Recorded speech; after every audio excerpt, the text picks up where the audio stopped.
कर्म भूमि की आदि में ऋषभ मुनि अविकार, नृप श्रेयांस दिया प्रथम इच्छु रस आहार। जय जिनेंद्र दर्शकों, आप सभी को अक्षय तृतीया महापर्व और दान दिवस की हार्दिक शुभकामनाएं। जैसा कि दर्शकों आप सभी को विदित है कि आज के पावन दिन यानी वैशाख सुदी तृतीया को जैन धर्म के प्रथम तीर्थंकर श्री आदिनाथ जी ने मुनि दीक्षा के बाद प्रथम बार आहार ग्रहण किया था।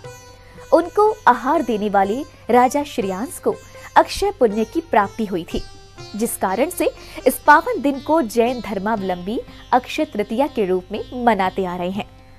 तो आइए दर्शकों जानते हैं अक्षय तृतीया महापर्व के महत्व और इससे जुड़े महत्वपूर्ण तथ्यों को। 6 महीने तक रहे निष्कंप ध्यान में लीन। तीर्थंकर श्री 1008 आदिनाथ जी ने राज्य वैभव को त्याग कर चैत्रवदी नवमी को भरत क्षेत्र के अयोध्या के सिद्धार्थ वन में जैनेश्वरी दीक्षा को धारण किया और 6 महीने तक मेरु पर्वत के समान निष्कंप ध्यान में लीन रहे। महीनों तक रहे निर्जल और निराहार। ध्यानस्थ अवस्था में 6 माह बिताने के बाद महामुनि आदिनाथ आहारचर्या के लिए निकले। अनेक ग्राम नगर आदि में महीनों तक निर्जल और निराहार भ्रमण करते रहे, किंतु मुनियों को आहार देने की विधि को लेकर लोगों को कोई जानकारी नहीं होने के कारण महामुनि आदिनाथ यहाँ वहाँ विहार करते रहे और अगले 6 माह तक पुनः उपवास किया। हस्तिनापुर के कुरुवंशी राजा थे महाराजा सोमप्रभ और उनके भाई थे राजा श्रेयांस कुमार।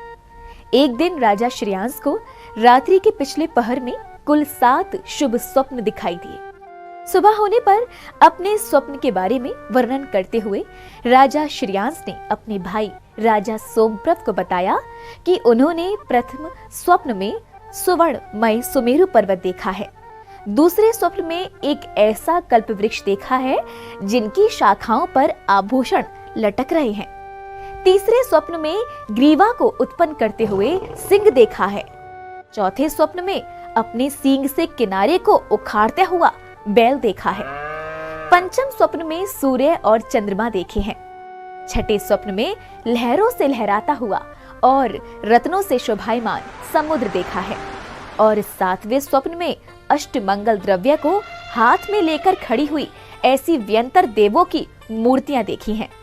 इन 7 स्वप्नों की व्याख्या सुनने के बाद विशेषकर स्वप्न में मेरु पर्वत के देखने से ये स्पष्ट हो गया कि जिसका मेरु पर्वत पर अभिषेक हुआ है ऐसे किसी देव का आगमन होने वाला है। 1 वर्ष से भी ज्यादा बीत जाने के बाद वैशाख शुक्ला तृतीया के शुभ दिन महामुनि आदिनाथ हस्तिनापुर पहुंचे, जहां उनके दर्शन के लिए लोगों की भीड़ उमड़ पड़ी। लोग प्रभु को श्रद्धावश सोने चांदी हाथी घोड़े भेंट स्वरूप दे रहे थे, लेकिन लोग ये नहीं समझ पा रहे थे कि उन्हें पाड़ने में काल्पिक आहार चाहिए। तभी राजा श्रेयांस कुमार, जो हस्तिनापुर के कुरुवंशी महाराजा राजा सोमप्रभ के छोटे भाई थे, उन्हें भगवान के रूप को देखकर उन्हें पूर्वभव का स्मरण हुआ, जिससे उन्हें अपने पूर्वभव संबंधी श्रीमती और वज्रजंग का समस्त वृतांत याद आ गया। 8वें भव में युगल दंपति थे राजा श्रेयांस और भगवान आदिनाथ। कहते हैं कि 8वें भव में भगवान आदिनाथ का जीव राजा वज्रजंग था और राजा श्रेयांस कुमार का जीव रानी श्रीमती। इन युगल दंपतियों ने बड़ी भक्ति से चारण रिद्धिधारी युगल मुनियों को आहार दान दिया था और इस भव में महामुनि आदिनाथ के दर्शन होते ही पूर्व भव से जुड़ी ये सारी बातें राजा श्रेयांस को याद आ गई और मुनियों को आहार दान की सारी विधि को समझकर राजा श्रेयांस शीघ्र ही भगवान को आहार देने को तत्पर हो गए।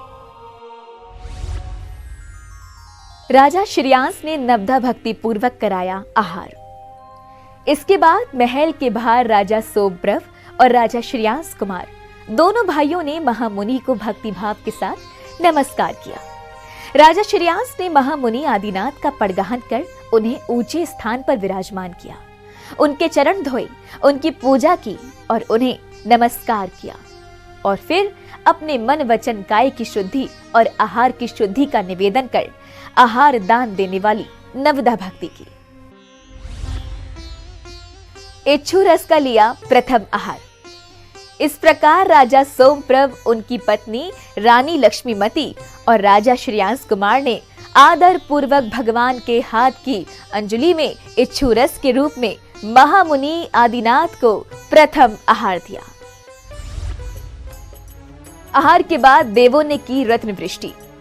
उसी क्षण देवों ने नगर में रत्न वृष्टि और पुष्प वृष्टि की और दुंदुभी बाजे भी बजाए। इस शुभ घड़ी में पूरे नगर की वायु सुगंधित हो गई और राजा की प्रशंसा में अहोदानम का जय जयकार करते हुए देवों द्वारा पंचाश्चर्य वृष्टि की गई। अक्षय तृतीया नाम क्यों पड़ा?